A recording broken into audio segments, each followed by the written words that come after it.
Greetings, Earthlings. This is Travis again from Spry Sage, offering you a drill that can possibly change your entire life, right? And it's targeted for the lower back. Now, whenever it comes to anything with the lower back, you have to pay attention to what your limits are and how you're feeling on any given moment, and going slow with these drills is going to make a huge difference. As goes with everything else that I share with you, there are two things that you want to do. One is you need to sensory stimulate the area that you want to be moving, along with having an assessment before or afterwards. In this case, the simple assessment would be how easy it is to stand up and sit down on one leg and then the other. So simply practice standing up on your left leg, standing up on your right leg, and see how that feels. Another one of my favorite assessments is something called the cross crawl, which you can do seated or standing. And that's simply trying to bring your elbow or your forearm here toward the lifted knee. The knee comes straight up and you come across like so. Give yourself a little bit of a warm up and go ahead and see how that feels, standing up and sitting down. And then without further ado, I'm going to get into stimulating the muscles in the skin area by rubbing it with my hands. And then I'm going to give you 4 quarter lumbar circles. Not a full lumbar circle, because I want you to figure out how each quadrant feels in the range of motion that you go. Remember, go slow, don't go into pain. If anything bothers you, limit the range of motion or slow it down even further until you can kind of get through it. All right, without further ado, I'm gonna make my hands magical and nice and warm. And in this case, I want to make sure that my rib cage and my spine is warmed up. This includes my neck, actually, because your neck and your lower back kind of communicate with each other. So I'm going to actually just going to start with just doing these motions on my neck, and the side of my neck, and the back of my neck. Just warming up my skin there, right? I'm going to rub my sternum and my upper belly and my lower belly and the side of the ribs, because my rib cage is going to be moving quite a bit here, but so is my head and my neck. All right? That's why I need to go slow. Use the back of my hands now for a massage out, and just rub the upper butt, lower back, and lower ribs up one side and up the other side. Don't wrench your arm all the way up here, but if you can get your fingertips up to your opposite shoulder blade, that's pretty good. All right? So that's all nice and warmed up there. Take a good 5, 10, 15 seconds to do that. I can also come across here and make sure my rib cage is a little more awake when I do this drill. Now, more things to think about. When I'm flexing my body will flex better if I'm exhaling. Also, it'll move in the direction that my eyes are going. So we're going to combine our breath, our eye position, while we do these drills, okay? Now, 4 quadrants, 4 quarter circles of the lumbar circle is what we're going to do. We've already done our assessment. You can check in again after you've already done the brushing, and you might even know that you might even notice just from doing that brushing, you are already moving more freely. All right, so here it comes.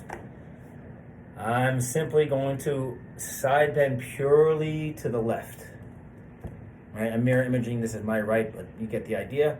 I'm side bending. Now from this position here, I'm going to initiate this motion by breathing into the open side. When I breathe into the open side, I'm growing long here. Notice I'm allowing my head to fall. One thing, if you ever do this in a mirror or on a screen like I'm doing right now, I want to make sure that my ears are both able to be seen.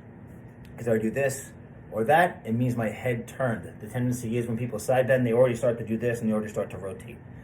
This has to be a pure side bend to one side, like a windshield wiper going along the windshield. Okay? Side bend, breathing in, and now I'm going to be going forward and doing a left forward quadrant quarter circle. Breathing in, my arms and my head are going to fall down, and I'm going to start to exhale. Down to my left, down to the center. You get to see all that beautiful locks of hair I have, all the way down here, and when I'm done, coming down to the middle, I'm going to come up one vertebra at a time. Tailbone first. Notice my head's still tucked. Then it's going to be my lower back, lower ribs, mid rib cage, and my head finishes nice and tall. Go slow. Let the head be heavy. Let it go. All right. I'm going to try the other side. I'm going to side bend to my right.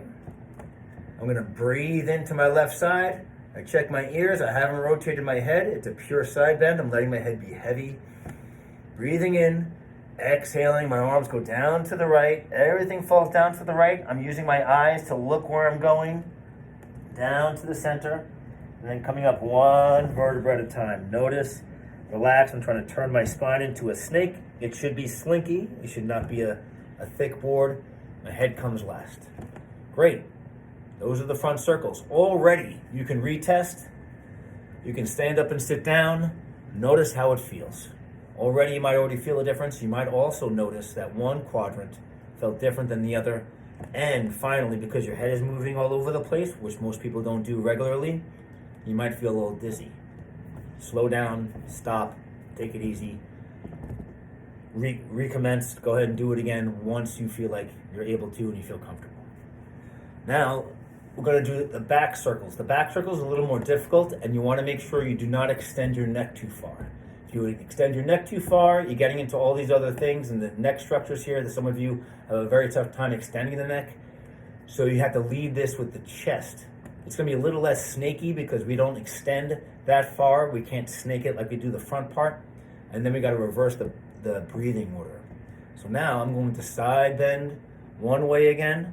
Check the ears, everything is falling. But now instead of breathing into this open side to set up my exhalation going forward, I'm going to side bend this way. I'm going to exhale and gently contract on this side. Not to the point of pain, but I'm contracting those muscles. Once I feel like I'm relatively fully exhaled here, I'm going to put my hands on my belly. I am now going to lead with my chest. My head's going to tilt back a little bit, but not too much. And my eyes, where are they going to go? Up to the left. I'm going to start to inhale. Belly up. Eyes are looking left, extending my chest back, all the way back along the ceiling, back to the center. And then it is going to come back upright. That might create more dizziness than the one that's in the front. Make note of that. When we go to the front, it's our anterior vestibular canals that have to be stimulated. When I go backwards, it's my posterior. A lot of people have a tough time with that. A lot of individuals struggle with that, so take it slow. All right, now the other side. Side bend to the right. All right, did I turn my trunk? Did I turn my head? Hopefully not. You made it purely side bending here. I'm not breathing into this side now. I'm exhaling and contracting on my right side. And then when I'm ready, and I'm pretty much fully exhaled, hands on the belly, because I don't want them dragging behind me on this one. I'm going to look up to the right, start to inhale, open up the chest. Inhale, inhale, inhale, inhale, inhale, all the way up, and then come back to neutral. Great. 4 corners, 4 quadrants of the lumbar circle. Can you do this? Can you do a half circle like so? Go back and all the way forward and through. Can I do it quicker for the athletes? Yes. Can you do it with a different stance and position? Absolutely. This is a beginner's one. Great to go ahead and be seated when you do this stuff and make sure you have equal weight on your left and right buttock throughout the range of motion, because that will ensure that this foundation is allowing you to go ahead and find out where you have some tension, some extra like gunkiness in different parts of your spine, and where your head doesn't like to be.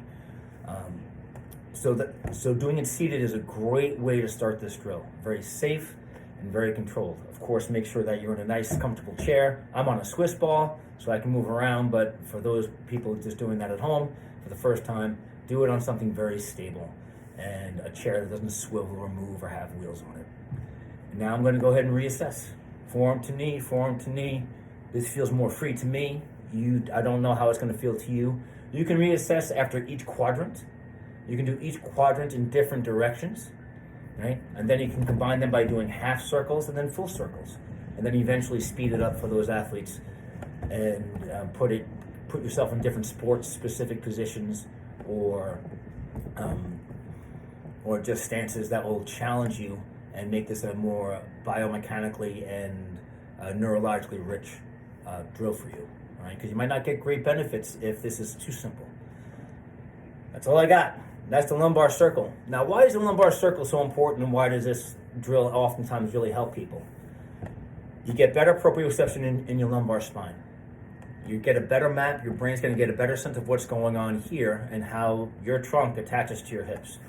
Second thing is your nerves that feed your pelvis and your lower legs all emanate from your lower back and from your sacrum. So if I create more space and a better map from my brain to this area, all of a sudden my legs start to function a lot better. And that isn't just my lower back, that's going to be my hips, my knees, and my ankles. I think that's what we all want, right? And remember, you got to take it slow and take it easy. Third thing that really helps with this is that when I'm moving my head into these different positions, my neck and my head are slowly and comfortably using gravity to gently be stimulated as well. So I'm increasing the map of my entire spine, specifically of this neck area, and stimulating my inner ear system, which is my anterior and posterior canals, my horizontal canals, and all those other things that feed into telling us where we are in space. Helps with our balance, helps with our really sense of self. If I don't know where I am in space, I can get a little more anxious, and that can translate into pain, into discomfort, into a whole bunch of other things that we don't like and we don't want. So let me know how it goes. Again, this is Travis from Spry Sage. Looking forward to hearing your comments, and get moving out there. Keep moving wisely. All right, take care.